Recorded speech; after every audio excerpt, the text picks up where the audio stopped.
Peace. Everybody, peace and blessings, everybody. This is the Neighborhood Meds back at it again.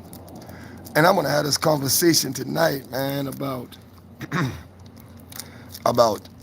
love work and life work. I think for the most part, a lot of clients and a lot of people that's seeking love work actually don't realize the type of energy that needs to be placed forward in order for us to achieve the goal that we set out in the love work. Every situation is different, of course. Every situation is different. You know what I mean? And it depends on the circumstance of the situation if people really going to get a result from the situation. Like some situations are intense. You know, if you curse your spouse out and disrespected them in a major way, they would actually it would penetrate their heart. You know what I mean? And that kind of work that would have to try to change a person spiritually is probably not the right path to take. What I advise as far as the paths to take when there's been a lot of great disrespect in the middle of the relationship is to have a reflective moment, you know, and that reflective moment is you facing your own realities. When you face your own reality about how you contributed to the destruction or the imbalanceness of the relationship, and you face your own fears and you cast that judgment on yourself and you remove those tendencies, you remove those habits, and you remove those inclinations, when you start to do that part, then you open the path naturally yourself for you to get back on the right course with your loved one. You know, it begins with self-reflection. The second stage of it is that it carries on from the self-reflection into the changing aspect, how you change your habits and your behaviors. That helps to convince your spouse that you have changed. This opens the path and opens the door for your root worker to have better progress in the root work. So if you have a root worker that doesn't inspire you to change yourself, then it may be a little of a problem in your work, because part of the work is you actually changing.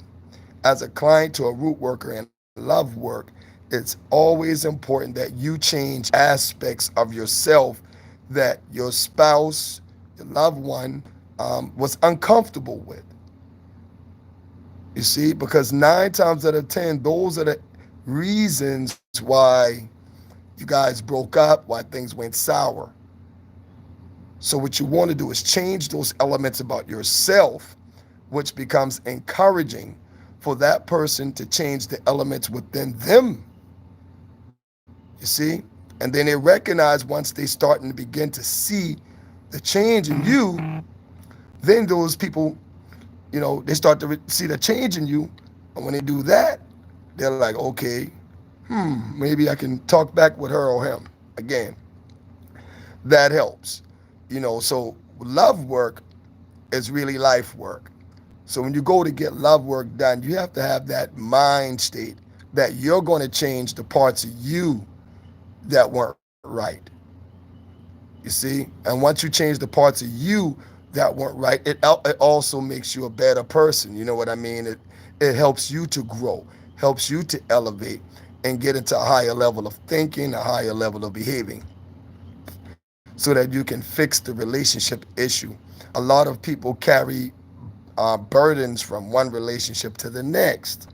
See what I'm saying? And when they carry the burdens from one relationship to the next, it continues a cycle of bad relationship experiences. You see, continues that cycle. So part of breaking the cycle is understanding where you contributed to the actual problem itself. And once you remove your contribution from the problem, the only remaining aspect of the problem that remains comes from your spouse. And this is what the spiritual work is for. The spiritual work is to help restore the balance between both of you by first you recognizing your faultiness and your imbalanceness, and then we recognize together the faultiness and imbalanceness of the next person, and we spiritually heal it, spiritually fix it. That's one of the ways that we work with love work and love cases, because like I said, it's just important to do the reflective work on your client and with the client and with the clients, because the clients must contribute their energy to the overall root work and process. So as a client, you should know that your energy is very important to the root work. That's why most times we get you guys to do things. We might send you a jar and you take the jar and do something. Or you may have a root worker like me who would have you build your own jar. You build your own jar. I give you the elements and ingredients to build your jar based on your situation. And once you do that, then you learn from experience a little bit. Even as a client, you learn from experience the type of energy that you really need to put in your own work.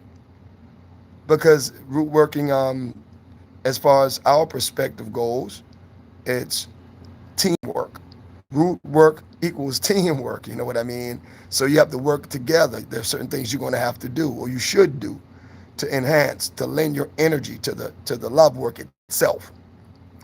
Obsession work. Obsession work is a form of love work, but that obsession work could be a little more trickier. Obsession work pulls a person into a mental state, supposed to pull a person into a mental state of I would say imbalanceness with the thoughts of the person that they're obsessed with.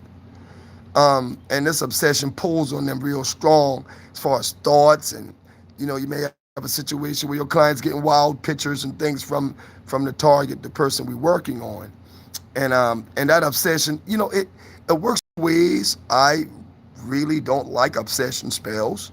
I think that once you learn to grow into a person, natural obsession happens. You see, so the way that we work our obsession spells is we build the line of communication even stronger. We build the bond and connection between the two people stronger. Then we put the obsession spell on them. Then we coach them on areas of life that they can change to make the person like them or love them even more. You see, and which is enhance it. So it's all about for the most part, it's all about your client enhancing the things about themselves that their spouse loved. If they like fried chicken, hey, buy the farm. You know what I mean? They like watermelon, hey, cut that watermelon up and do nice things for your spouse. You see what I'm saying? Because that actually enhances the things that they like to do, the things that they like, the foods they like. The way to a man's stomach's to his belly, the way to a woman's heart is diamonds, gold, and expensive restaurants. And you know what I mean? So that's just the main thing, the main idea that we want to put out there, that you do it like that. Yeah, let me look into the. All right, Erica says, is it true that giving menstrual blood to your partner will make him bond to you? um, well, yes and no. It's just not the blood alone in its own self. This is a deep conversation, but it's not the blood alone. It's other things. Um, because you can put blood in somebody's food, but if you're not communicating with that person, if you're not being nice, if you're not exhibiting the right attitude, all you're doing is making them a cannibal, a blood drinker. You know what I mean? Because you don't have the physical aspect reflections. You're not doing the physical things that reflects the energy that you're trying to manifest. So I would say that you could put blood in somebody's food, but if you, like I said, if you're not doing the right things, then it's like it's powerless. You see what I'm saying? Because everything works together. You know what I mean? A lot of times we even put the perceptions that it's all about the ingredients. And if I put this such and such ingredient in something, that it's automatically going to work. Well, that's not true. I'm not going to say it's true or not, but I'm just saying in my perspective, I just don't see it like that. Let me put it like that. Um, Ingredients should be spirit led. It shouldn't be concrete based, contextually based. It should be spirit led. If you're going to bind somebody, your spirit may say, okay, use blood. But if your spirit says use blood, your spirit should also tell you what to do after you do the ritual. You see, that is complete communication. After you do the ritual, okay, now what type of life changes? See, this is where we need to focus our spirits to directing us. After the ritual, now what type of life changes that we got to make in order to succeed? You see, so that's why I'm not big on ingredients. You know what I mean? Because the same thing you can do with menstrual blood, you actually can do with a rose with some honey on it, some cinnamon, sprinkle it on the bed sheets. You see what I'm saying? And when he come in there, boom, bam, you know what I mean? Like it hit him, and that person could be binded through the sexual encounter with the charged rose. You see? So it's many ways to skin a cat. Trust me, it is. All right. Hey y'all, already. Uh let's see. I'm looking through the messages to see if anybody has a question. I'm open to answering some questions. So that was a good question, Erica. That was a good question. Hey, Rhonda Henderson, how you feeling? Hello. You know, yeah, no problem, no problem. Always focus on, like I say, when it comes to the love work, don't focus on ingredients when you're doing your love work. Focus on the life work aspect and draw your love work from how you're changing the life aspect part of it. Like, if you wake up every morning and your loved one's in a grouchy mood, then you would want to do things to clear the energy. Not just a ritual, not just lighting some incense and sage to clear the energy, but also do physical acts to clear the energy. If you know the first thing he does when he get up in the morning is make a cup of coffee, then if you want to clear the energy in the space, then you get up, you make him a cup of coffee because it's going to clear the energy. It's going to be like, oh, she making me a cup of coffee. What's going on? He's going to start asking questions within themselves. And then he's going to realize that, okay, she's doing something for me. And it becomes, encouraging for him to do the same thing for you when your energy is down. And that's why communication is important, because if you communicate like, hey, when you see my energy is down and you feel my energy is down, there are certain things you can do to lift me up. And you give them a list of certain little things they can do to help lift you up, to build that bonding process. All right? Sweeter than honey, you got a question? Let me hear it. Been trying to manifest a partner for almost a year, but it's not working. Men stare at me all the time, but won't approach. What type of work can I do to make them talk to me? It's called life work. Now, what you can do is clear your space. First thing you would do is clear your space, the space around you. Let's look at your selection pool. Let's look at some things first. Where is your selection pool coming from? Are you meeting guys online? Or are you meeting guys at Walmart? Are you meeting guys at the giant food store? Or are you meeting guys at the Chinese store in the corner? Look at your pool and think about some of your greatest things that are part of you, like your habits and your hobbies. I meant to say your hobbies. And go to functions and events centered around the things that you like, the things that you do. If you're an artist, you draw or paint, go to art shows and meet people centered around your hobbies. And so you would, kind of obviously know, like, as soon as you meet that person, you guys actually do have something in common. You like art. And that's a beginning process to getting to know somebody. Give yourself that kind of room when you pick people. Now, when you go in those environments, then now you're talking about having your attraction powder on, sprinkling it around in places. And now you're talking about having your attraction oils and things like that, rub it on your hands. And now you're talking about making special concoctions that you put in your mouth. Honey is one of the elements. You mix certain things with honey in your mouth so that your speech could be clear, so that your speech can be attractive. See what I'm saying? Certain roots you can chew on, and so that your speech can be alluring to the people in your environment so you can be heard and seen. So those type of things you can do, yes. But the first thing you should also do is reassess your pool of where you're choosing from, where your guys you're dating coming from, and realign that with your hobbies. Tracy says, what are some effective ways to make someone dream about you? Oh man, a dream work. Oh Lord. A dream work, man. The dream work it just depends. It depends on the situation.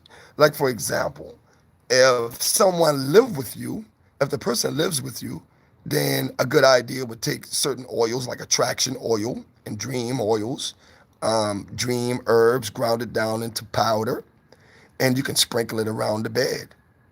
You know, rub your sheets down with the dream oils and stuff, and then when the person sleeps in the bed with you, they dream about you or have something kind of prophetic dream. And then on another note, if someone else you're trying to have someone else dream about you, there are many ways you can do this with dream powder. You get yourself some dream powder and sprinkle it around their house, on their car, anything that they can touch. If you find their footprint, sprinkle it in their footprint, in the ground, around the house, things like that, around their home, on the front door, things like that. And when they touch it, they can dream about you because the dream powder is made in a particular way, of course, specifically for that person. So that will be something you should look into having done for yourself. Alrighty. Any more questions before I go? I'm not gonna stay too long, y'all. But that's important. Now back to the obsessions. Now the obsession work, like I said, we got to be really careful about obsession. And the best way to get someone obsessed with you is to do all of the things that they like. One of the things is write down a list of everything about that person they like. Everything. Just write a list down. Take your time, write a list down. Try to come up with 10, 20 things for a fact they like. And you center yourself, you center your life, you center your interaction with him, not your life, but just your interaction with him or her, around those 10 great things that they like. And you constantly keep these things in their face.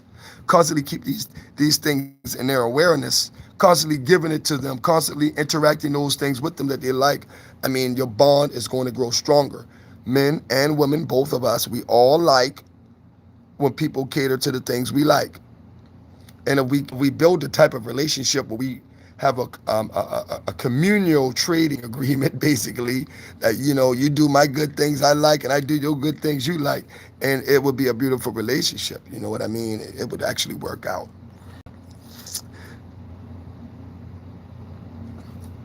Tracy says, what about reconciliation at a distance? Just depends, Tracy. Reconciliation at a distance. If the person is the person in the same state, or are they in the same city or whatever, or is it like one person in Arizona and another person in California? How's that working, Tracy? Answer that for me.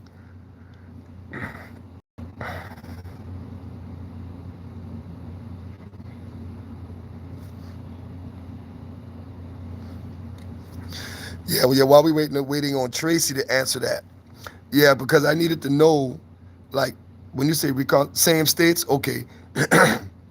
So, if they're in the same states, they live nearby. I mean, like, same city.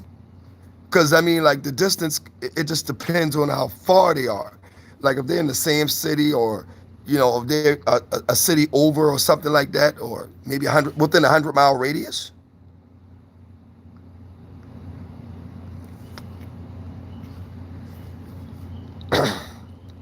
That's what I'm asking, Tracy. Are they within 100-mile radius? Yes. Okay, so it's not that far of a distance. Okay, we talking about 100 miles, like an hour and a half, 2 hours. Okay, cool. So the reconciliation in that aspect would depend on their line of communication. Are they communicating with one another? If they still have an open line of communication, then there's a chance. If they don't have an open line of communication, then the first step would be to try to find how we could open up a line of communication. Try to find out how. A way of doing that is finding commonalities. Even though that they may have been in a relationship, there's still things that they probably still share commonalities about. Like they may have mutual friends or the kids. If they have children, those things build commonalities where you can rebond. But if there is no real commonality between the two, it would be harder, not impossible, but it would be harder because it would be all spirit forced. You know what I mean? It's like we have no physical thing, so we would have to do real hard spiritual work to bring something physical to connect them back together so that they could start the reconciliation process themselves, through the life work part. So that's where we are, where we would be with that. That made sense, Tracy?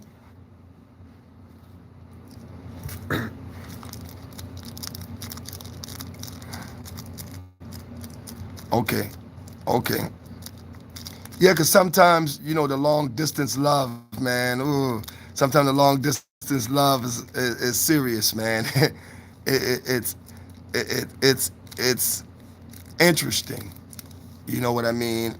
There has to be some type of connection there, some type of deeper connection. Has to be trust, and they really have to really be into one another to do a long distance relationships, man, because those things don't work. Um, a normal one don't work. You would have to improvise and things for the relationship to work. But the whole idea would be, if it's going to be any kind of reconciliation, it should be some kind of movement. Somebody needs to be close to somebody. If it's a serious relationship, somebody needs to make the decision to move closer to enhance the power of the work. Long distance work just it seems to be, from some people's perspectives, man, just temporary. you know and you have to actually do the life work part of it. Like, if we get you talking to the person and you communicating with the person, then the next step is there have to be some kind of continuous physical interactions. And in order to have continuous physical interactions, you just really need to have somebody close by or able to see one another. You know what I mean? Oh yeah, of course. A letter or a card. Yeah, man. Anything. I mean, when you say dress, I don't know exactly what you're saying when you say dressed, but a letter or card, man, it's all kind of root work tricks where you can dress or fix a letter, with some powder or whatever, and you can send it. You know what I mean? You can send it to a person, mail it to them. You can do that in the form of gifts. Certain gifts, you fix the gift and mail it to them. Yeah, I mean, that does it. For some love work. When you're working for yourself, I would say it's always best to do that when you're working for yourself. Definitely. Alrighty, y'all. Any more questions? I'm open for a few more questions. Let's go for it. Yeah, you could dress a letter or whatever, just like you dress a candle, you know what I mean? But I mean, if somebody open it up, they could be like, okay, why all these herbs and powder and this thing, you know what I mean? So you got to be a whole lot smoother with it. Um, and mix, I would say, mix your potion in your ink. You know what I mean? And use your ink like that. Yeah, use your potion in your ink, man. Mix your spell into ink and use the tip of a bird's feather to write your letter. You know what I mean? And you don't have to necessarily use ink. You can use a blue paint or a black paint. And and like I said, mix what you're gonna mix for your binding, your oils and all of that. Mix it in the paint and dip the bird feather and use it to write it out. You know. That might work for you. I don't know. It might work. You never know.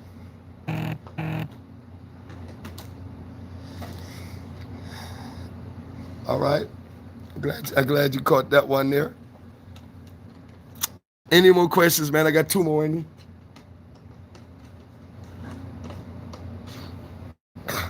I got two more questions in me, y'all.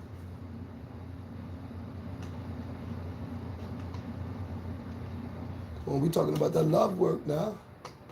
You know, everybody trying to work some love now. Well, how about Jaws, man? Listen, jar is so famous, man. The jar, you know, the jar. It just depends on what you're doing, man. You can do anything with a jar. I mean, anything with a jar, almost anything, anything. But the same way you can do anything with a jar, you can do anything with a cauldron. You know, you can do anything with a candle. You can do anything with a mojo bag. You can do anything with some powder.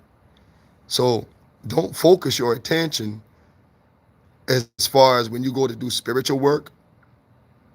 Don't focus your attention on what you're using. Focus your intention more on the energy that you need to manifest your change.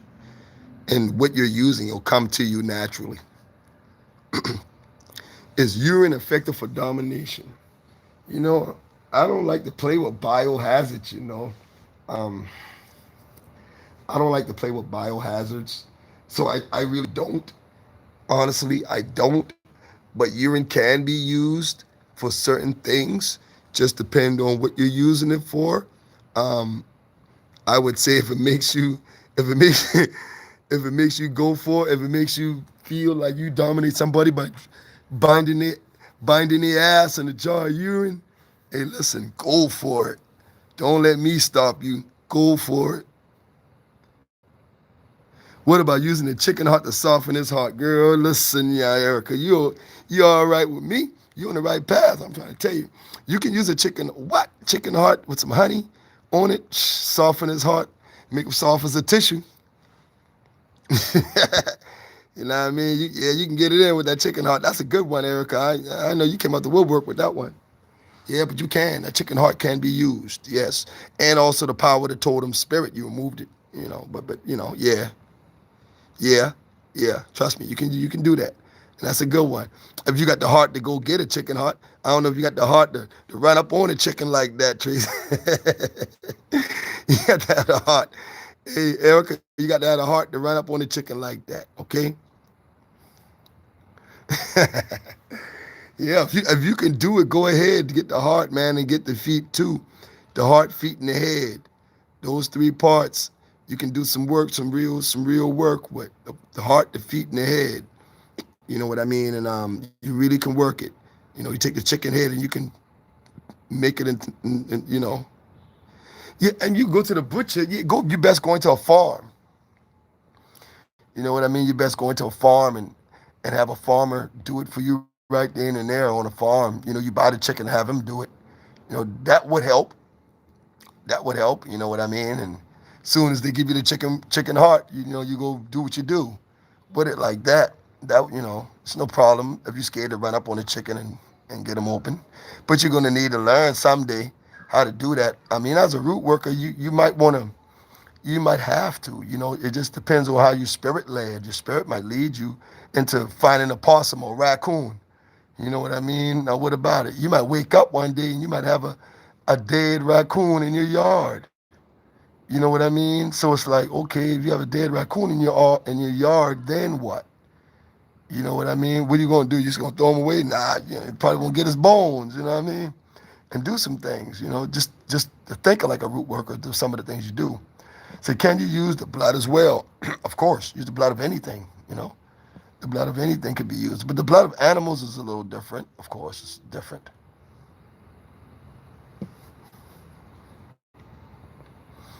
You know, think about when you think about the blood. What is carried in the blood? The blood carries the essence, right? It's the essence in the blood. So the blood of an animal, yes, you know, but not necessarily all times you have to really kill an animal in order to use its spirit. Have y'all ever seen where the old people, you see that old lady on the park, she's throwing bread to the birds and the birds kicking, snatching the breads and they're flying off and damn, they're disappearing? Well, part of that is like a ritual. You know, you consecrate the grains. and you pray to the ancestors on the grains and you give it to the birds and let the birds carry it off. You know what I mean? That way there, you're working with the power of the totem spirit, and at the same time, the same token, you're not you're not taking the life of the animal and using the spirit per se after death. You're using the spirit while the animal is still alive. See? And that's like something that we see all the time. We used to, we all were raised up seeing old people throwing bread and food and stuff to the birds. And I used to live in the projects. My aunt used to just throw all the old rice. How many of y'all, how many of y'all mama and grandmama used to throw the old part of rice after y'all done cooked that rice and they ain't eat them? And the old people have to throw that rice out. So they go to throw the rice out and all the birds scattered around eating up on the rice. Y'all remember that? How many of y'all done had that experience, man? Come on, act like none of y'all ain't never living a project. Now, come on now, tighten up. It's okay. It's okay to tell the truth here. Nobody judging. I have to put my charger on my phone, y'all, for a second. I noticed it's been going kind of dead. So I gotta realign how I got my phone situated. We might get a little crooked. Yeah, the question was, have y'all ever seen like the old people, like the old lady in your neighborhood? Have you ever seen her like feeding the birds? You know what I mean? While, feeding the birds. And I said that's like an old ritual, really.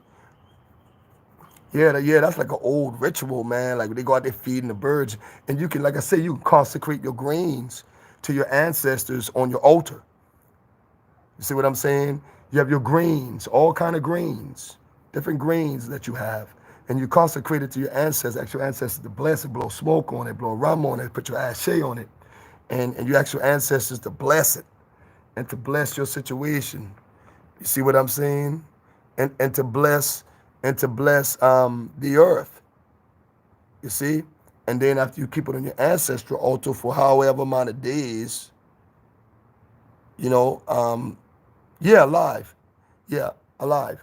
And for whatever amount of days, you keep the grains on your altar for 3, 5, 9, 7, whatever you do, whatever, depending on what kind of work you're doing or whatever. You keep the grain on there, ask your ancestors about it, and you do your readings on it to make sure that it's consecrated and fully consecrated. You ask them questions in reference to it.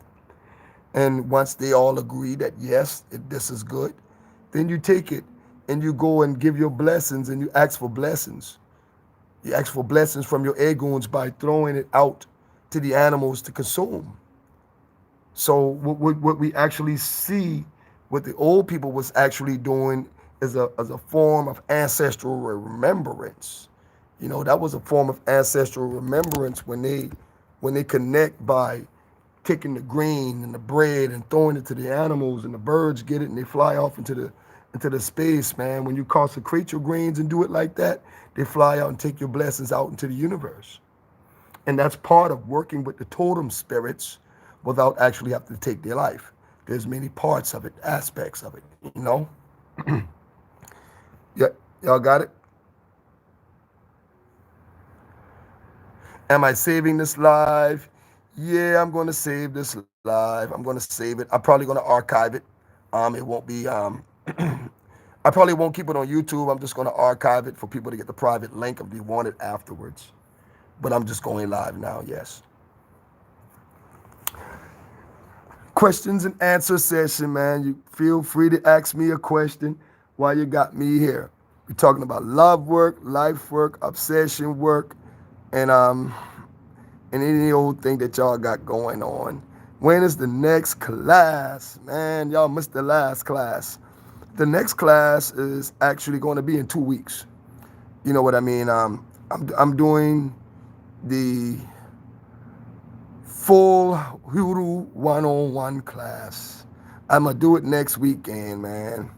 It's going to be $40. It's going to be $40, and we're going to do the Hoodoo Live one-on-one. For all the new people that want to know how to work on the altar.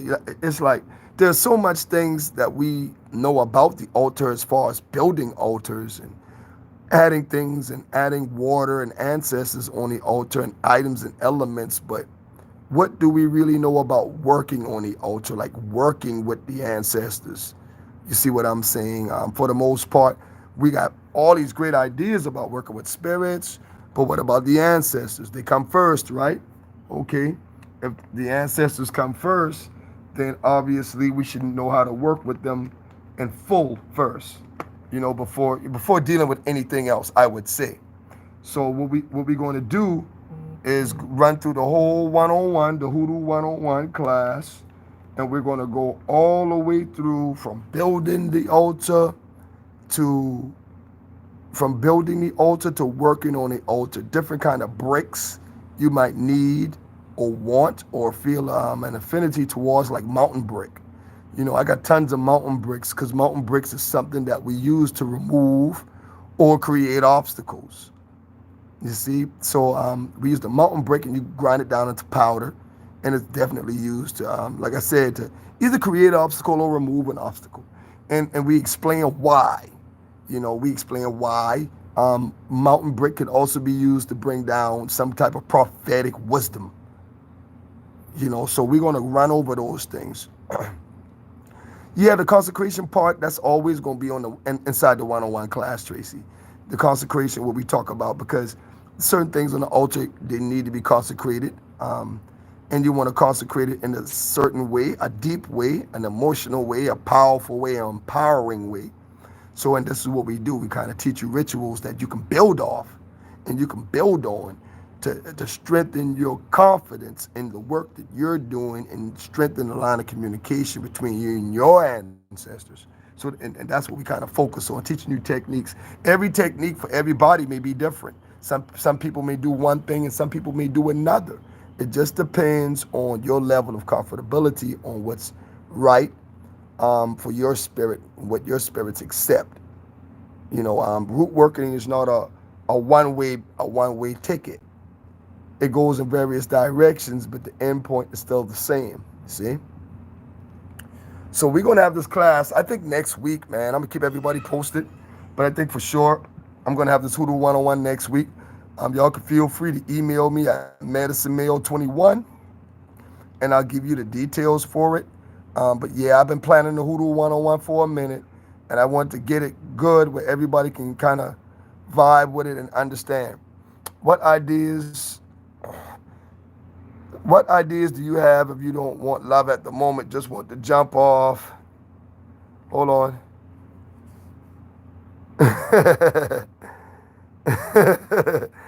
Hey yo, bold man say, what ideas do you have if you want to love it? If you don't want love at the moment, you just want to jump off. Well, you need some more seduction stuff, man. You can do seduction work. That seduction work is, you can just do it, put it on yourself, and just go start talking fly around all the women. You know what I mean? And obviously, you're going to attract somebody to you big time for a jump off. You know what I mean? That seduction oil stuff works. Yeah, it do. Spirit dolls, man, that's a private class. That was something I would have to teach you privately, Tracy. I don't teach that like out in the class like that. I teach more of the elements and the altars and stuff like that. But if you want to know how to make something like spirit dolls, that's something you would have to have a private lesson with me. And we would be one-on-one on that, because it just depends on what you're trying to do, what you're trying to learn about the spirit dolls. And I teach you different aspects of them, man, because they got different aspects of dolls. You got the dolls that could be made with trees, and then you have dolls that can be made with material from trees, like Spanish moss and things like that. You have dolls that can be stuffed with cotton. Hell, you can use a teddy bear for a doll. It just depends on what kind of spiritual work you're doing on it, on what you're putting in it. My email is medicinemail21@gmail. medicinemail21@gmail. Anything on getting my homeowner's insurance to cover a claim in my house. It just depends on the situation. One thing you would want to do, if you have a claim in, You want to take that claim paperwork and you want to do work on it. I would do some kind of binding, attraction, prosperity, reconciliation, all of that kind of pretty much together work on the paperwork, and some kind of ritual to draw that progress to you. I would work the people who are responsible for viewing your paperwork and things like that. You would work those people individually or together or a little combination of both. Just depends on how your spirits reveal those things to you. Talk to your ancestors about it, see what they say.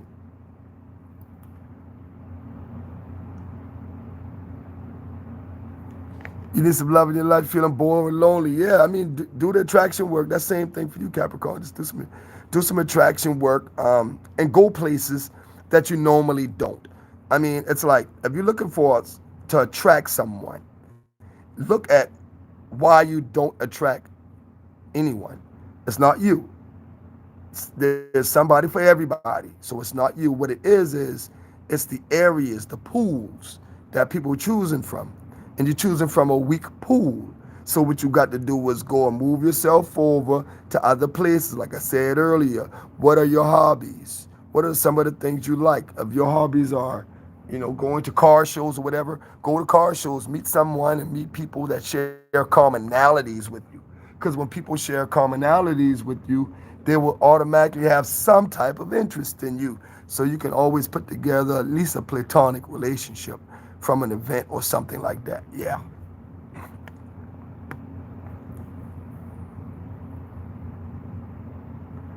Why, when my ancestors visit me in my dreams, is always in the house I grew up in. Well, maybe your ancestors are trying to show you something about the life something about your past that you need to reclaim, or something about your past that you need to fix. If they keep showing you the same thing over and over again in your dreams, 9 times out of 10, I'm just saying off the top of my head, probably need a reading for it, really. But when you dream about things like that, it's something in your life in the past that happened, an experience or something that happened in that house that needs to be fixed. Mm-hmm. Sonia, I'm making a video for that. I'm actually making a video for making your own oils and mojos. I mean, they're going to be separate. Because the oils is a whole topic in its own right. The mojos are also. There's so many different types, so I'm going to see what kind of types I'm going to talk about. And yeah, I'm going to definitely do a video for mojos. Well, that's the problem. I'm Capricorn. You never leave your house. So if you're never leaving the house, then how are you going to find somebody? Don't look online. That's going to be a problem. What about money attraction? How do you pull on large amounts? Man, it just depends. When you're doing money work, first of all, when you're doing money work, you got to have some type of source of income where you can get the money from. I ain't tripping, but you just can't be sitting on your couch doing nothing on Instagram, working a money spell, and just think somebody gonna knock on your door and say, "Hey, look, here's envelope with $1,000 in it." It doesn't work like that. When you work money rituals, you have to jump on your feet and run out that door and work all of your resources, because what you're doing with the money ritual and the prosperity ritual is enhancing and magnifying your chances of opportunities opening up for you. But you got to go and find the opportunities that are wide open for you because of the work. And sometimes the spirit play games and they have opportunities wide open for you from people you don't even like. But that's the test. That's the challenge. You know what I mean? That is the test, and that is the challenge. So that's why money work is so hard, because when we ask for it, it's like we got to go through things that we're uncomfortable with in order to get it. This is how the spirits teach us. Things aren't free. There's a price to pay. And sometimes that price that we have to pay is us swallowing our pride and going to people to help us that we normally wouldn't, because of some type of innate issue we have. What is my opinion on hoodoo spirit parts? That's one right there. You're looking at one. Spirit part, I guess. But that's a cleansing part. It's just for cleansing. But my opinion doesn't matter. It's about how you feel about a hoodoo spirit part. Because in root work and in hoodoo, you use what's there for you. If you have a cauldron and you want to cleanse yourself in it, go for it. If you have a cauldron and you want to work some witchcraft in it, go for it. Just depends on what's there for you. I know many root workers that have cauldrons, spirit pots. Some have it in those steel pots there. Some have them in plant pots, mixed in with plants. You have a spirit pot inside of a plant pot, like a snake plant or a fern plant. And you can have your spirits, egoons, and all of that in there. It just depends on what you want for you, what you want for you. If you're going to do that, you see what I'm saying. But there is no real opinion on it. Everything is really based on what your spirits guide you for you.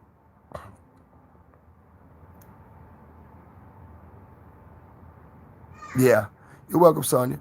Yeah, but it's all about what the spirits guide you for you. I mean, some people want to work with parts, some people don't. Those big, giant, huge parts is like, damn, you need a U-Haul truck to move it. You know what I mean? So we don't even do that. We keep everything small, portable, because this is root work we're talking about. So we're going to keep everything small and portable, things that can be tucked away and things like that. There, see what I'm saying? We don't do the huge ones. We do the tiny, small ones. You know. Okay. Any more questions coming through? I'm looking.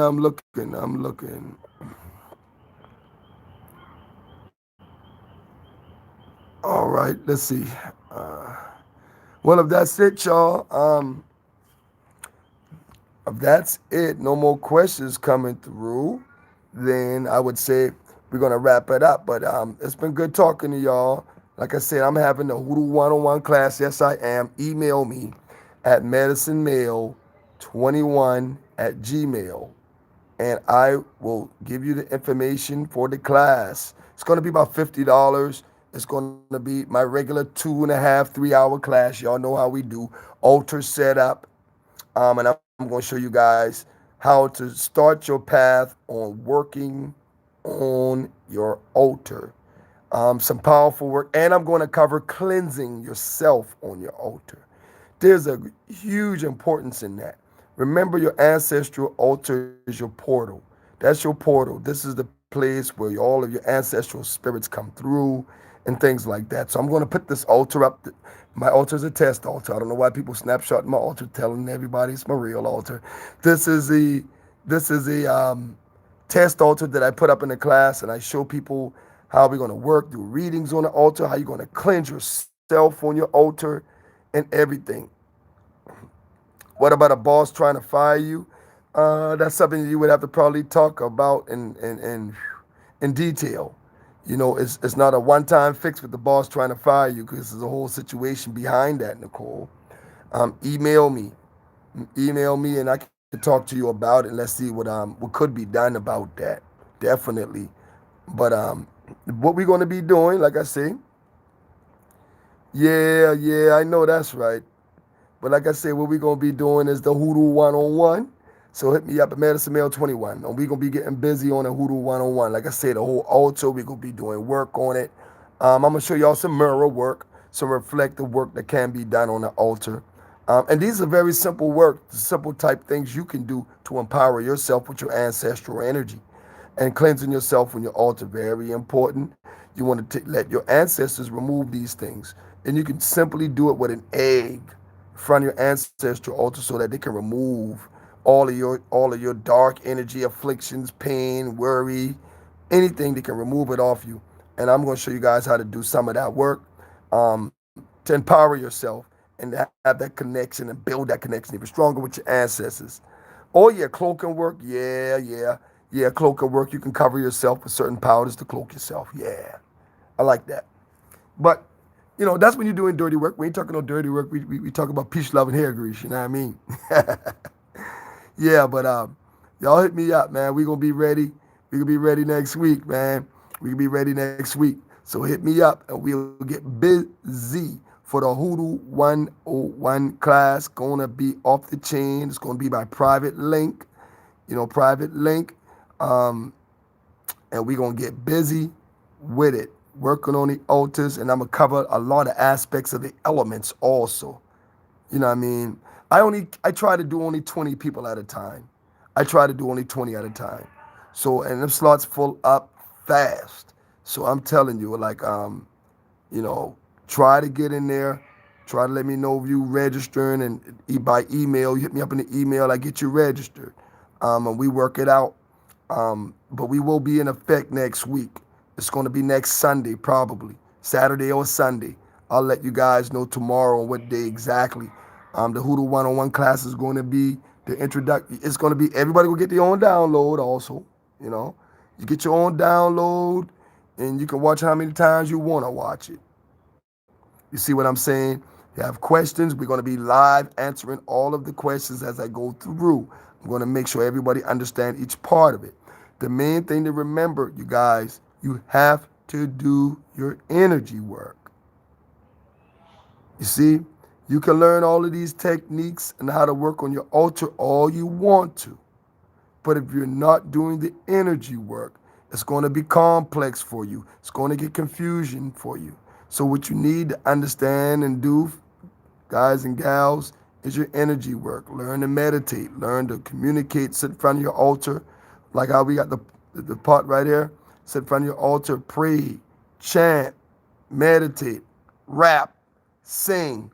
Holler. Scream. Moan. Whatever you need to do to call down your ancestral energies and call up your ancestral power and your Airgoons, do it. You see, everybody's path is going to be on a different level. You know what I mean? Some people call forth their ancestors through their heart. Some people, like Tracy, she sang. You get in there, you start singing, man. Next thing you know, you done caught the Holy Ghost in it.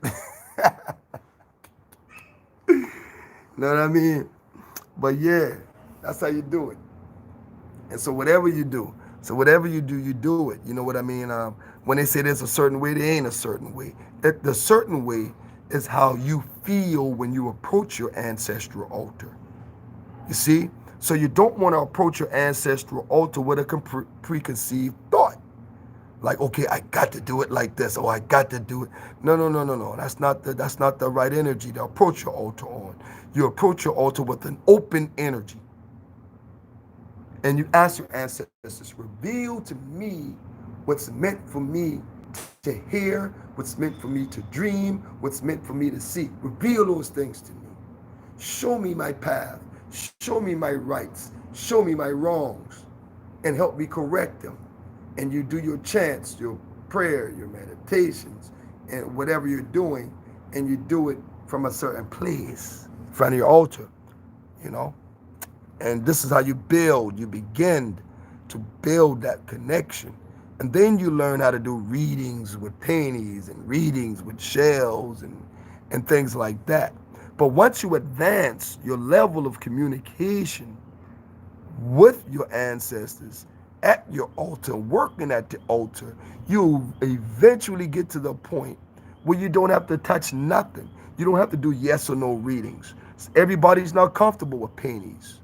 Everybody's not comfortable with using shells. Everybody not comfortable with using cards. Everybody not comfortable with using anything. There are some people that sit in front of their altars and they're totally comfortable with closing their eyes and channeling the energy. And they can feel, hear, and see within themselves their own reading. You see? So sometimes and for some people, cards may work, cards may not. Pennies may work, pennies may not. You see? Shells may work, shells may not. It depends on the person. So I always tell the person, build your own intricate line of communication with your ancestors. You see? Don't use a particular thing. Let them guide you to what you need to do. Build an affinity. Ask and communicate with them empty-handedly. Like, what am I to do? Sometimes they might say nothing. Don't do nothing. Just come here and speak and communicate with us. You don't need shells. You don't need cards. You don't need that. You know? And sometimes they say use these shells. You will learn something. Sometimes they say use these cards. We're going to show you something. But it just depends on your level of spiritual development. And that's right, Austin. You don't necessarily, have to have an altar. It's all about the work. The altar is a place and a space where the work is done. But the truest, the most powerful altar is already in you. You see? The physical altar is a reflection of your ancestral energy that comes from within you. It's a form of physical empowerment, of a reflection of the spiritual energy inside you. So when you build your altar, you're building a replica of the strength and the power that's in you. And you're reflecting your strength and power off of the altar into the universe, to the ethers. You know what I mean? So it's very important to do the energy work, because the energy work itself is the altar work. You see? Your energy work is your altar work.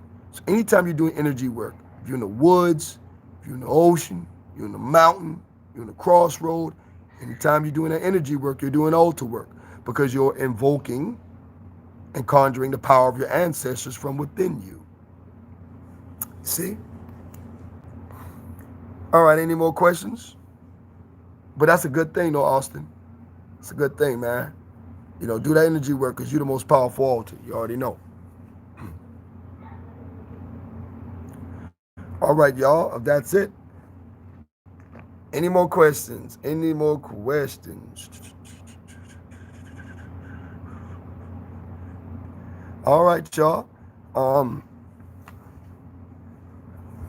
It's Medicine Man. Y'all already know MedicineMail21@gmail. We're going to get busy on the Hoodoo 101 classes. We done been kicking it for about an hour now. So y'all be good. Y'all stay good. Peace. Blessings. Hair grease, potato chips, and cocoa.